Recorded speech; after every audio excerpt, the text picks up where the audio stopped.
Okay, I made some more progress with the paperclip motor.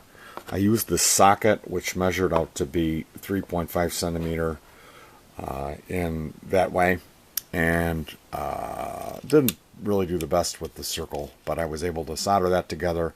Made a couple of squares. Those are 3.5 centimeter, and then there's this 2 centimeter high with the curly Q in the center, and there's two of those, and then two of these, which are 2 centimeter at the top, and the width at the bottom is around 3.5, maybe a little less. And then those little jobbies that are going to be the solder point. So how this is going to go together is, I think this is going to sit here.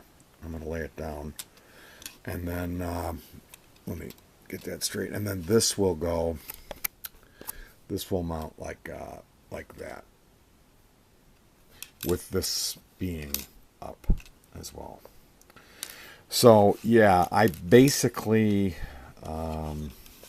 drew this stuff out off of the video that I saw, the master video, and then kind of bent the stuff using just pliers, and then also using the vise. I put a nail, like a picture hanging nail, and cut that nail head off, and that helped when I bent this paperclip around to bend around that, starting off with each one of these, the circle, the square, the V, and the trapezoid style piece.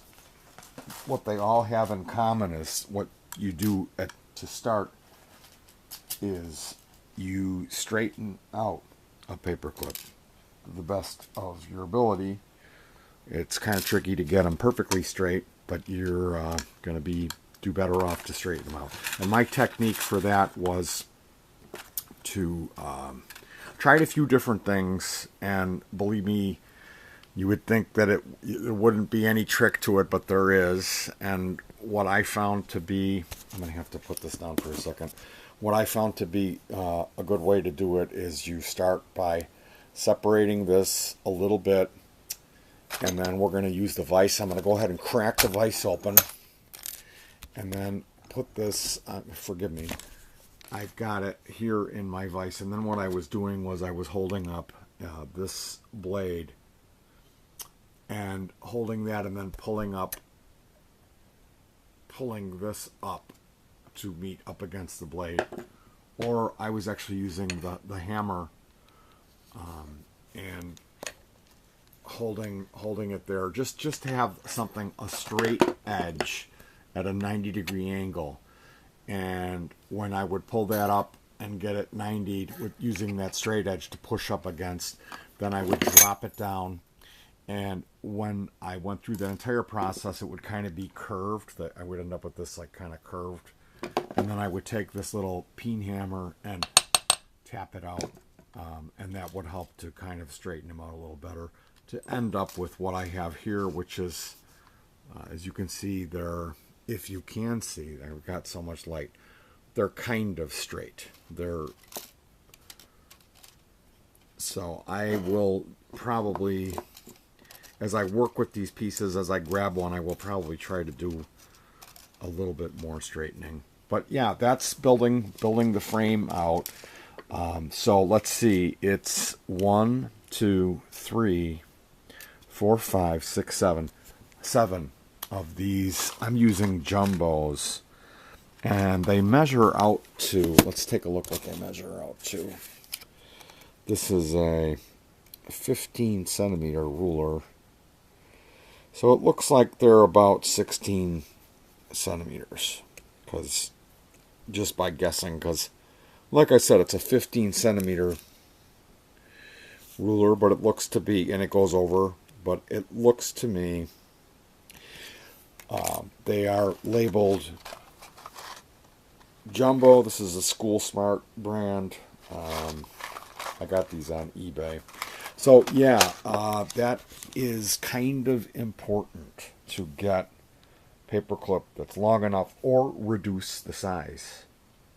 because the guy that I saw, he didn't have enough. His were ending. He was having squares that were, his clips were short, so that he was making them like this.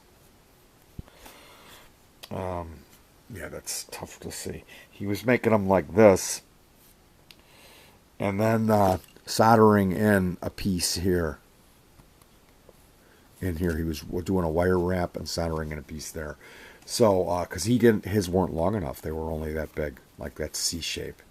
So I got lucky with these. They were long enough to do what I needed to be able to do. And, you know, I mean, the thing with this is you're limited by your power supply. Am I going to run this off a 9 volt? Am I going to run it off of two 18650s? I have no idea what the power supply is. But I thought what would be cool is to make a slightly larger unit off of